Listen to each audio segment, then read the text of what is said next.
ग्राम पंचायत बरजीला के प्रधान पति श्री सत्येंद्र पांडे जी से लोहानी में आपका आप जो काम कर रहे हैं ग्राम पंचायत का या ग्राम सभा में, तो यह काबिले तारीफ है। कैसे आपके मन में विचार आया कि पंचायत भवन को अलग हट के काम करना चाहिए, अन्य ग्राम प्रधानों से अलग हट के काम करना चाहिए, इस पर आप जो है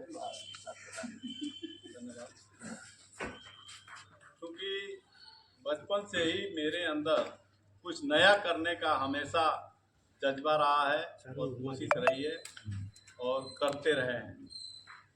जब मैं छोटा था तब इधर कहीं टूर्नामेंट वगैरह नहीं होता था, उस समय हम बहुत अच्छा क्रिकेट का टूर्नामेंट भी कराते थे, बहुत दूर दूर की टीमें आती थी और ऐतिहासिक हुआ करता था।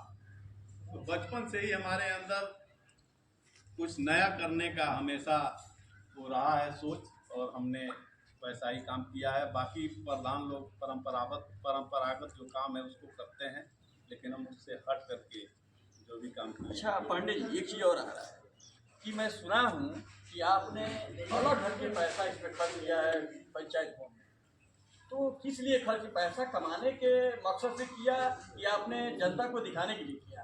देखिए, जो ग्राम पंचायत का भवन होता है, जिसको अब ग्राम सचिवालय बोलते हैं, यह गांव का मतलब एक समझिए कि हेड ऑफिस है।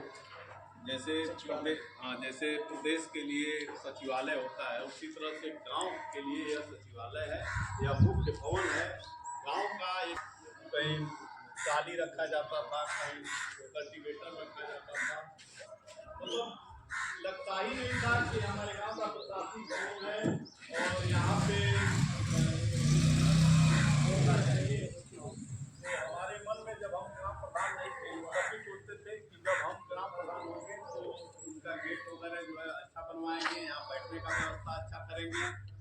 पहले जो है हमारे यहाँ ग्राम सचिवालय में जो है कुर्सियाँ नहीं थी, तो हमने कुर्सियों का और मेज वगैरह का व्यवस्था किया। आप देख रहे हैं यहाँ पे सोलर लाइट से हमने लगवाया है, कैमरा लगवाया है, इसमें इन्वर्टर लगवाया है, पूरा मतलब कंप्यूटराइज कराया है इस पंचायत भवन को। और गेट तो आप देख ही रहे हैं कितना भव्य गेट बना हुआ है। तो आप जो है अलग हट के आपने जनता के लिए ये पंचायत भवन जो है सचिवालय के रूप में परिवर्तन किया। नहीं, सचिवालय है जहाँ दिल्ली में सचिवालय होती है या राज्यसभा में राज्य स्तर पर सचिवालय होती है, उसे ग्राम पंचायत स्तर पर सचिवालय होता है। तो आप जो है प्रधान प्रतिनिधि होते हुए आपकी सोच, यंग प्रधान आप हैं और आपकी सोच दूरदर्शी है, तो क्या और ग्राम सभा के लिए, ग्राम पंचायत के लिए करना चाहते हैं कि आपको लोग याद करें और दोबारा? देखिए, मैंने काम तो ऐतिहासिक किया है। आज़ादी के बाद से जितना कार्य हुआ था वो एक तरफ, और उसके 10 गुना इस 5 साल में, मतलब आज़ादी से लेकर के अब इस 5 साल पहले तक जो काम हुआ था उसके 10 गुना काम किया हूँ। डबल और ट्रिपल नहीं, 10 गुना काम। साथ ही जो परंपरागत काम ग्राम पंचायतों में प्रधान लोग करते हैं, जैसे सड़क बनाना, नाली बनाना, उसके अलावे वो लोग अन्य चीज़ नहीं सोचते। हमने जो मूलभूत सुविधा इस गांव के लोगों को चाहिए उसको बनाने का तैयार किया है। जैसे पूजा पाठ करने के लिए छठ घाट है, तो छठ घाट को हमने बनाया। गांव में कूड़ा करकट इधर उधर होता है तो उसके लिए आरआरसी सेंटर का निर्माण कराया। फिर जो है खतौनी वगैरह जो भी हो उसको बनाने के लिए एक ऑफिस होना चाहिए, उसके लिए हमने देखिए CSC भवन का निर्माण हमने कराया है यहाँ पे।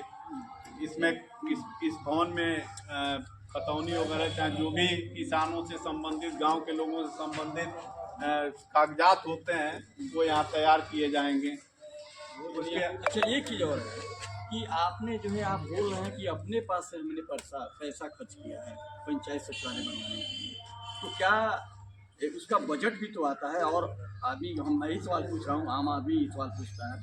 नहीं, बनवाने का मतलब मैं ये नहीं कह रहा हूँ कि मैंने अपने पैसे से इसको बनवाया है।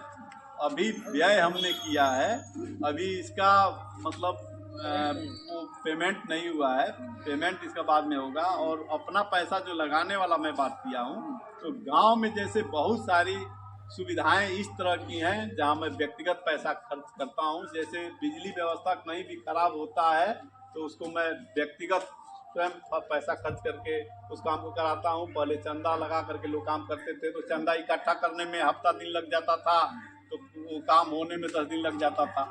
अब ऐसा कुछ नहीं है, जो भी काम होता है, ट्रांसफार्मर जल गया, जो हम जो है अपने स्तर से करते हैं। जैसे ये है कि आप ये नहीं कहते हैं कि आइए जाइए गांव वाले अब पैसा इकट्ठा करके लाओ और फिर मैं कराता हूँ, आप स्वयं अपने पैकेट से पैसे खर्च करके तत्काल जो है उस काम को हाँ, ये कराते कहना भी चाहते हैं। और उस पैसे का भुगतान भी हम कहीं से नहीं कराते हैं, न लोगों से लेते हैं न सरकार से लेते हैं। और आपके माइक के माध्यम से कह रहे हैं, अगर इसमें कहीं से कोई झूठ हो तो जो चाहे मेरे ऊपर क्लेम कर सकता है, मुकदमा कर सकता है। नहीं, आपका काम बोल रहा है। मैं देख रहा हूँ सचिवालय को, और 2-3 लोगों से मैंने पूछा है तो बोले नहीं काम बढ़िया हुआ है, आपका काम बोल रहा है। इसके लिए लोहा न्यूज में बात करने के लिए बहुत बहुत धन्यवाद आपको। जय हिंद, जय भारत। Thank you.